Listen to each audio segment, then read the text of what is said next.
ಪ್ಯಾಡ್ಗಳನ್ನು ಧ್ವಂಸ ಮಾಡಲಾಗಿದೆ ಇರಾನ್ನದು, supreme military ಲೀಡರ್ಗಳನ್ನು ಹೊಡೆದುರುಳಿಸಲಾಗಿದೆ. ಇಷ್ಟೆಲ್ಲ ಆದಮೇಲೂ ಕೂಡ ಇರಾನ್ ಮಾಡ್ತಾ ಇರೋದು ಪ್ರಿಸೈಸ್ ಅಟ್ಯಾಕ್. ಹಾಗಾದ್ರೆ ಇರಾನ್ಗೆ ಬೆಂಬಲ ಬಲವಾಗಿ ನಿಂತಿರೋದೇನು? ಮೇಲ್ನೋಟಕ್ಕೆ ನಮಗೆ ಹೆಂಗೆ ಕಾಣ್ತಾ ಇದೆ, 16+ ಕಂಟ್ರೀಸ್ ವರ್ಸಸ್ ಇರಾನ್ ಒಂದೇ ಏಕಾಂಗಿ ಹೋರಾಟ. ಬಟ್ ಸ್ಟಿಲ್ ಇರಾನ್ ಮಂಡಿಯೋರೋ ಲಕ್ಷಣಗಳು ಕಾಣ್ತಾ ಇಲ್ಲ. ಈ ಬಲ ಹೆಂಗೆ ಸಿಗ್ತಿದೆ ಅಂತ? ಇರಾನ್ ಏನಾಯಿತು, they were supplying around 90% of their oil to China. So lot of technology got transferred from ಚೈನಾಯಿಂದ. ಸುಮಾರು ಟೆಕ್ನಾಲಜಿ ಅಂತ ಹೇಳೋಕ್ಕಿಂತ whatever the electronic equipments and some parts got transferred from China. ರಷ್ಯಾನು ತುಂಬ ಹೆಲ್ಪ್ ಮಾಡ್ತು. S-300 ಮತ್ತು Chinese version HQ-9B ಇದೆಲ್ಲ ಅವರು ಕಲೆಕ್ಟ್ ಮಾಡಿ ಇಟ್ಕೊಂಡಿದ್ರು. Plus they are technologically advanced. ಯಾಕಂದರೆ ಡ್ರೋನ್ ಎಲ್ಲ ಇನ್ಫ್ಯಾಕ್ಟ್ ಆ ಲೈನ್ನೇ ಅವರು ಎಸ್ಟಾಬ್ಲಿಷ್ ಮಾಡಿಕೊಟ್ಟಿದ್ದಾರೆ ರಷ್ಯನ್ಸ್ಗೆ. Iranians are very clever people, they are not ಇದು. And Iran is not a small country. ಇದು 50% ಇಂಡಿಯಾ ಅಷ್ಟಿದೆ.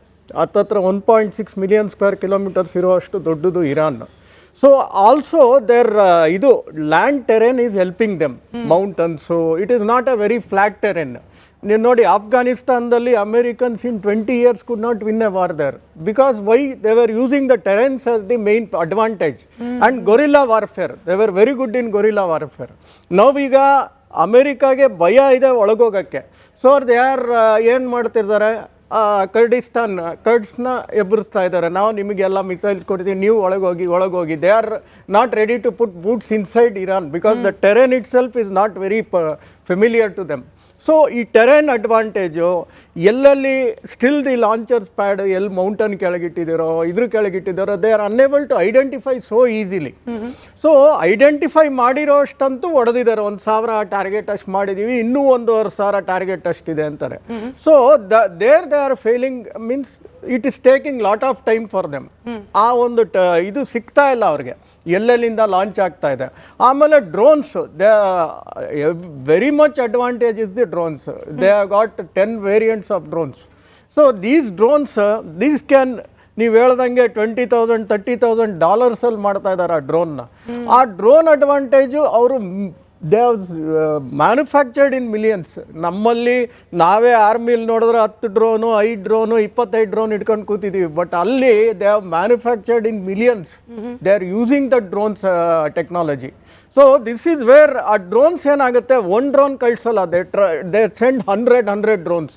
ಅವಾಗ ಏನಾಗುತ್ತೆ ಅಂದರೆ ಇವ್ರಿಗೆ ಒಂದು ಕಡೆ ಜಾಮಿಂಗ್ ಎಫೆಕ್ಟು ಮಾಡುತ್ತೆ, ಇನ್ನೊಂದು ಕಡೆ ಆ ಇಂಟರ್ಸೆಪ್ಟರ್ ಎಷ್ಟು ಡ್ರೋನ್ಸ್ ಅಂತ ಹೊಡೆಯುತ್ತೆ. 100ರಲ್ಲಿ ಒಂದು 50 ಹೊಡೆದ್ರೂ ಇನ್ನು 30-40 ಬಿದ್ರೂ ತುಂಬ ದೊಡ್ಡ ಡ್ಯಾಮೇಜ್ ಆಗುತ್ತೆ. They want send 1 or 2 drones, swarm of drones, ಅಂದರೆ ಸ್ಯಾಚುರೇಟ್ ಮಾಡಿಬಿಡ್ತಾರೆ ಡ್ರೋನ್ಸಲ್ಲಿ.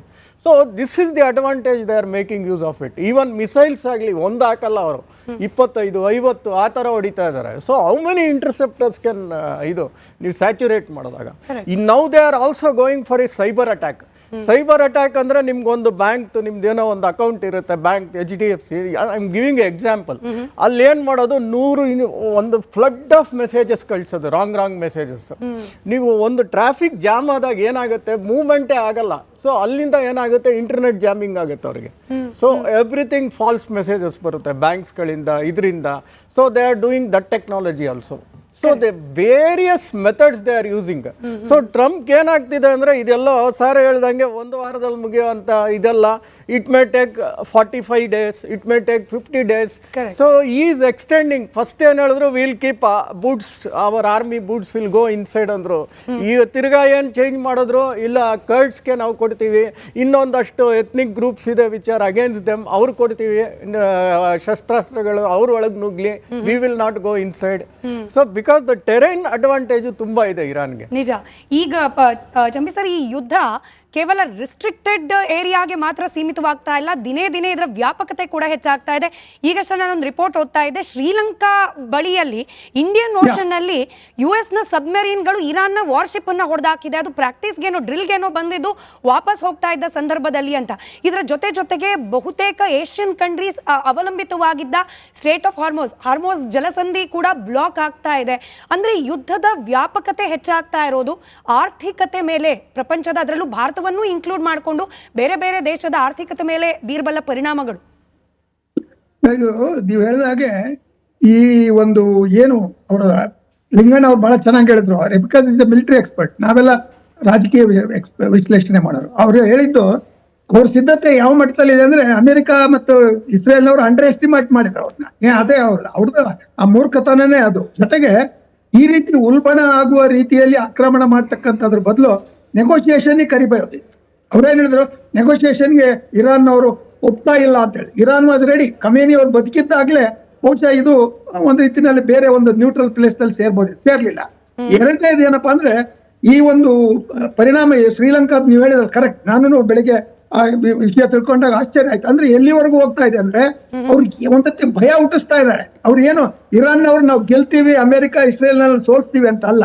ಅಮೆರಿಕಾದ ಈ ಮಿಲಿಟರಿ ಬೇಸ್ ಗಳನ್ನ ಧ್ವಂಸ ಮಾಡೋದ್ರ ಜೊತೆಗೆ ಅವ್ರಿಗೆ ಆಗಿರ್ತಕ್ಕಂಥ ಒಂದು ಆಯಿಲ್ ಸಪ್ಲೈ ಮಾಡ್ತಕ್ಕಂಥ ರಾಷ್ಟ್ರಗಳಿದೆ, ಅವ್ರಿಗೂ ಒಂದು ಎಚ್ಚರಿಕೆ ಕೊಟ್ಟ ಹಾಗೆ, ನೀವು ನಮ್ಮ ವಿರುದ್ಧ ಇವ್ರು ಮಾಡ್ತಾ ಇದ್ದಾರೆ, ನಮ್ಮ ಭೌಗೋಳಿಕ ಪ್ರದೇಶದಲ್ಲಿ ಈ ರೀತಿಯ ಒಂದು ನಿಮ್ಮ ಒಂದು ಆರ್ಥಿಕ ಲಾಭಕ್ಕೋಸ್ಕರ ನೀವು ಅವ್ರಿಗೆ ಶರಣಾಗಿದ್ದೀರಿ, ಆದ್ರೆ ನಮ್ಮ ಒಂದು ಇರಾನಿನ ಜನರ ಹಿತವನ್ನ ಕಾಪಾಡ್ತಕ್ಕಂಥದ್ದು ಮಾಡಿ ಅಂತಕ್ಕಂಥದ್ದು ಒಂದ್ ರೀತಿ ವಾದ, ಒಂದ್ ರೀತಿ. ಎರಡನೇದು, ಇರಾನ್ನಲ್ಲೇ ತಗೊಳ್ಳಿ, ಅಮೆರಿಕ ಎಷ್ಟು ರಾಂಗ್ ಸ್ಟ್ರಾಟಜಿ ಅಂದ್ರೆ ನೋಡಿ, ಅವ್ರು ಇದು ಟ್ವಿನ್ ಟವರ್ಸ್ ಹೊಡೆದಾಕಿದ್ರಲ್ಲ, ಅಲ್ಲೂ ಇಂಟೆಲಿಜೆನ್ಸ್ ಫೇಲ್ಯೂರ್, ಇಲ್ಲೂ ಇಂಟೆಲಿಜೆನ್ಸ್. ಹೆಂಗೆ ಅಂದ್ರೆ ಈ ರೆಜಿಮ್ ಚೇಂಜ್ ಅಂತ ಒಂದು ಮಾತು ಹೇಳಿದ್ರೆ ನೀವು ಬಿಗಿನಿಂಗ್ ನಲ್ಲಿ, ರೆಜಿಮ್ ಚೇಂಜ್ ಅಂತಕ್ಕಂಥದ್ದು ಆಟೋಮೆಟಿಕ್ ಆಗಿ ಆಗ್ಬಿಡುತ್ತೆ ಅಂತ ಹೇಳಿ. ವೆನಿಜುಲಾದಲ್ಲಿ ಇವತ್ತು ಪಪೆಟ್ ಗೌರ್ಮೆಂಟ್ ಇರ್ಬೋದು, ಆದ್ರೆ ಇರಾನಿನಲ್ಲಿ ಅವರ ದೇಶಭಕ್ತಿ ಆಮೇಲೆ ಆ ಒಂದು ರೆವಲ್ಯೂಷನರಿ ಗಾರ್ಡ್ಸ್ ಅಲ್ಲಿ ಇರ್ತಕ್ಕಂಥ ಒಂದು ನೆಟ್ವರ್ಕ್ ಇದೆಯಲ್ಲ, ಅವರು ಒಂದ್ ರೀತಿನಲ್ಲಿ ನಾನು ಬಹಳ ನಿಷ್ಪಕ್ಷಪಾತವಾಗಿ ಹೇಳಿದ್ರೆ ತುಂಬಾ ಫೆನೆಟಿಕಲ್ ಗಾರ್ಡ್ಸ್ ಅವರು. They are ready to jihadi mentality ಅನ್ನೋಕ್ಕಿಂತ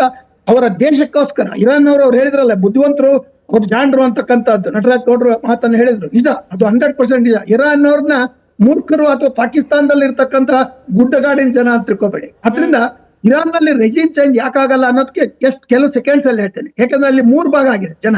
ಒಂದು ಖಮೇನಿ ಕಡೆ ಇರ್ತಕ್ಕಂಥದ್ದು ಮೆಜಾರಿಟಿ ಅಂತ ಕಾಣುತ್ತೆ, ಆದ್ರೆ ಭಯದಿಂದ ಅವರು ಖಮೇನಿ ಅವರ ಒಂದು ರೆವಲ್ಯೂಷನರಿ ಗಾರ್ಡ್ ಅವರ ಹಿಡಿತದಲ್ಲಿದ್ದಾರೆ. ಯಾಕಂದ್ರೆ ಅಲ್ಲಿ ತಕ್ಷಣ ಅವ್ರನ್ನ ಅರೆಸ್ಟ್ ಮಾಡಿ within 1 week they will be put to death. ಆ ರೀತಿಯ ಒಂದು ಕ್ರಮವನ್ನ ಮೊದಲಿಂದ ಅನುಸರಿಸ್ಕೊಂಡು ಬಂದಿದ್ದಾರೆ.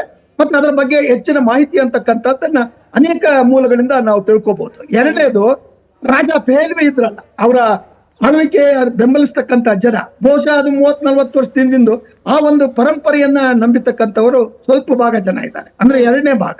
ಇನ್ನು ಮೂರನೇದು, ಮಹಿಳೆಯರು, ನಿಮ್ಮಂತ ಮಹಿಳೆಯರು, ಹೆಚ್ಚಾಗಿ ಯುವಕರು ಮತ್ತೆ ಜನರೇಷನ್ ಅಂತ ಹೇಳ್ತೀವಲ್ಲ, ಇವರುಗಳು ಸ್ವಾತಂತ್ರ್ಯ ಮತ್ತು ಪ್ರಜಾಪ್ರಭುತ್ವದ ರೀತಿಯಲ್ಲಿ, ಅಂದ್ರೆ ಅವ್ರಿಗೆ ಇವತ್ತು ಮಧ್ಯಾಹ್ನ ಇವರು ಇಸ್ಲಾಮಿಕ್ ರಿಪಬ್ಲಿಕ್ ಪ್ರತಿನಿಧಿ ಮಾತಾಡ್ತಾ ಇದ್ರು, ಭಾರತದ ಬಗ್ಗೆ ನಮಗೆ ಪೂರ್ಣವಾದ ಗೌರವ ಇದೆ, ಆ ಪ್ರಜಾಪ್ರಭುತ್ವದ ಬಗ್ಗೆ ಮೆಚ್ಚುಗೆ ಇದೆ, ಅಲ್ಲಿನ ಜನರ ಒಂದು ರಕ್ಷಣೆಯನ್ನ ಆ ದೇಶ ಕಾಪಾಡ್ಕೊಂಡು ಬಂದಿರತಕ್ಕಂಥದ್ದು ಪ್ರಜಾಪ್ರಭುತ್ವದ ರೀತಿಯಲ್ಲಿ ಅಂತ ಅವ್ರು ಹೇಳಿ ಭಾರತದ ಒಂದು ಪ್ರಜಾಪ್ರಭುತ್ವದ ಪ್ರಶಂಸಿಸ್ತಕ್ಕಂಥವ್ರು ತಮ್ಮಲ್ಲೇ ಪ್ರಜಾಪ್ರಭುತ್ವ